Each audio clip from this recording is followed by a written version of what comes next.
Good afternoon on this April 8th. I'm Yumna Naufal. You're watching the English newscast, and these are today's headlines. Head of Future Movement MP Saad Hariri remarks that Lebanon was in need of further problems created by Hezbollah.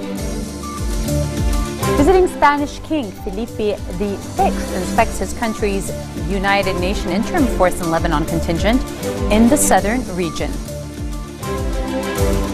And U.S. Defense Secretary says Al-Qaeda seized the opportunity in Yemen amid reports that fighters from the group had stormed a border near Saudi Arabia. The head of the Future Movement, MP Saad Hariri, remarks that Lebanon is not in need of further problems created by Hezbollah, the latest of which was dragging Tele-Liban into the political and media battlefield in the country. He condemned in a statement the use of Lebanese media outlets to target friendly Arab countries and Saudi Arabia, similar to the practices adopted by some suspicious voices, and that want Lebanon to become a partner in antagonizing its Arab brothers for the sake of Iran and its regional policies.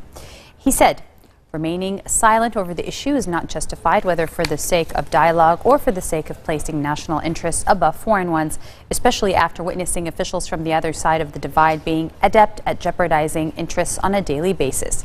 He, of course, defended Saudi Arabia's actions by stating that they stem from belief that protecting the Arab identity is at the most important. The cabinet tasked Agriculture Minister Akram Shayib with following up on the case of Lebanese drivers who have been stranded on the Syrian-Jordanian border since last week. Information Minister Ramzi Jarish said that Shayib will hold contacts with the Jordanian and Saudi Arabian embassies to discuss the matter. He made the announcement after a cabinet session chaired by Prime Minister Tamam Salam at the Grand Sarai. At least 30 drivers were stranded on the Syrian-Jordanian border's free zone area last Wednesday after they entered the crossing as a group of rebels backed by النشرة front seized control of it following clashes with government forces. Visiting Spanish King Felipe VI inspects his country's United Nations interim force in the country contingent and in the southern region of Marjayoun, accompanied by Defense Minister Samir Muqbil. The king headed to the area aboard a military helicopter as what was one called by UNIFIL Commander Luciano Portolano. On Tuesday, the king met with Prime Minister Tamam Salam, who lauded the efforts of the Spanish battalion and its success in establishing the best ties with southern Lebanese citizens in its area of operations. And in the name of the Lebanese people, Salam offered condolences over the death of the Spanish soldier who was killed by Israeli shelling in January. The monarch, who is accompanied by an official delegation, for his part called for peace and harmony. He says that his visit to Lebanon since he took the throne last June follows a joint Spanish-Israeli probe into the death of Corporal Javier Surya Toledo. Iranian President Hassan Rouhani's special envoy Morteza Sarmadi arrived in Beirut for talks on bilateral relations and to brief Lebanese officials on the outcome of the recent nuclear deal that was cut between Tehran and the West. A source at Beirut airport said Sarmadi arrived at dawn. Lebanon is the fifth leg of his tour of regional countries. Sarmadi started the day with a visit to the grave of Imad Moghniye, Hezbollah's military commander who was killed in a 2008 car bomb in Damascus. The Iranian official met Parliament Speaker Nabih Berri at his Beirut residence.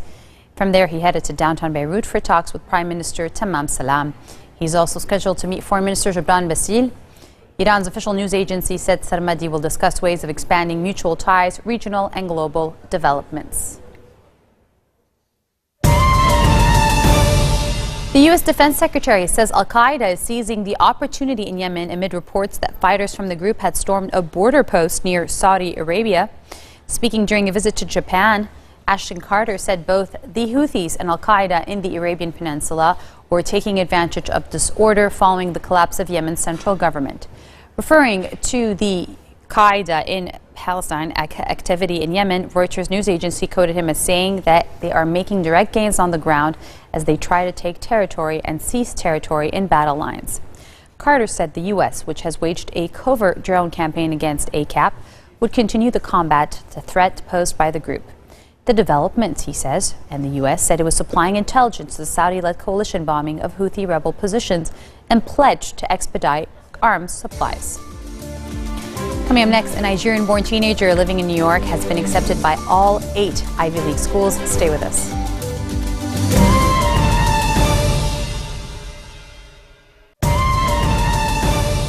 Welcome back. You're watching Future Television News here in English. Kenya has suspended a series of bank accounts suspected to be linked to financing terrorism days after the university massacre of almost 150 people by Somalia's al-Qaeda-linked Shabab, according to the Treasury. Kenyan President Uhuru Kenyatta on Saturday warned Shabab fighters his government will respond to their killing of almost 150 students in the severest way possible, with warplanes on Monday attacking Islamist bases in southern Somalia. But Kenyatta also warned that the masterminds behind last Thursday's attack were inside Kenya, not Somalia. The Treasury have given no details on the exact accounts frozen. However, there are huge flows of money both ways between the neighboring nations for trade and business, as well as in lifeline remittances to war-torn Somalia from relatives in the region. The Palestinian UN ambassador said on Monday his government is ready to see if the Security Council has the political will to adopt a resolution with a deadline for ending Israel's occupation and establishing a Palestinian state. Riyad Mansour told reporters that adoption of a resolution with a timetable would be one of the most effective measures to combat extremism in the region. I'm sure that we are ready and willing to see if the Security Council has the political will to adopt a resolution that deals with a time frame to end the negotiation and the occupation. We hope that the Security Council would rise to this responsibility. The time calls for it. That would be one of the most effective measures to combat extremism in our region. Extremists receive their fuel from lack of justice of the Palestinian people.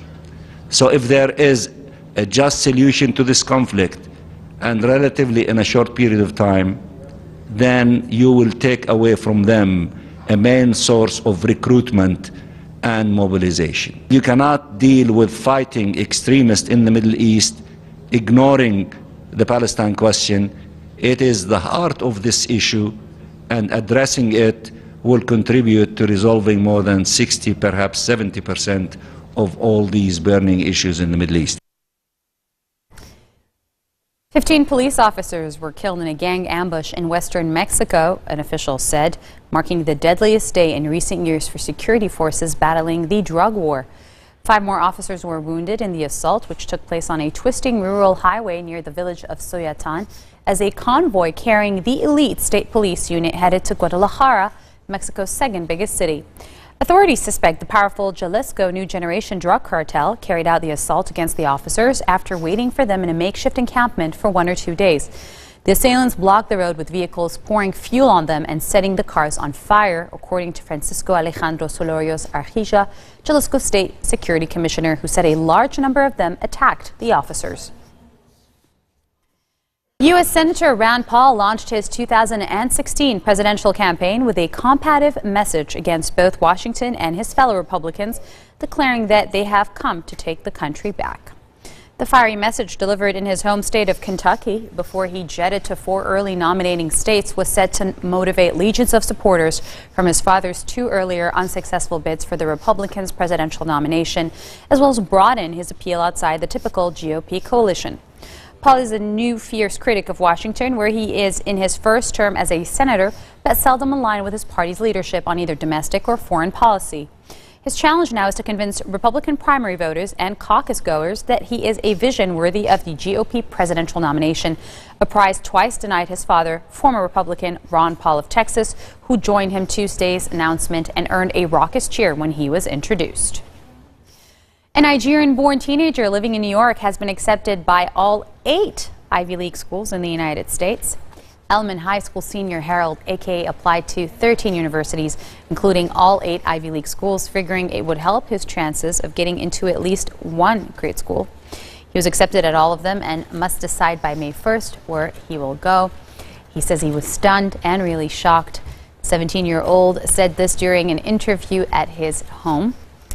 He wants to be a neurosurgeon, and he said he's leaning towards Yale University. The teenager moved to the U.S. from Nigeria when he was 8 and has a 100.51 GPA. Like, I was really shocked to be accepted to so many great schools. My mom was right next to me when I got the last acceptance, and she was just ecstatic. She was very excited. College as an undergraduate, I'm going to major in biochemistry or neurobiology, and then I'd go to medical school, and then I'd go to a residency after medical school, which will specialize in neurosurgery. So my ultimate career goal is to become a neurosurgeon towards Yale University, but I'm unsure right now of what school I'm going to go to. I just have to see where I would feel comfortable at to call home for the next 4 years, but also where will challenge me the most for the next 4 years. But I'm currently leaning towards Yale University. This marks the end of a bulletin for today. Now for a reminder of our headlines. The head of the Future Movement, MP Saad Hariri, remarks that Lebanon is not in need of further problems created by Hezbollah. Visiting Spanish King Felipe VI expects his country's UNIFIL contingent in the southern region of Marjayoun. And the U.S. Defense Secretary says Al-Qaeda is seizing the opportunity in Yemen amid reports that fighters from the group had stormed a border post near Saudi Arabia. Those are your Wednesday headlines live on Future Television. I'm Yumna Naufal signing off. Have a good night.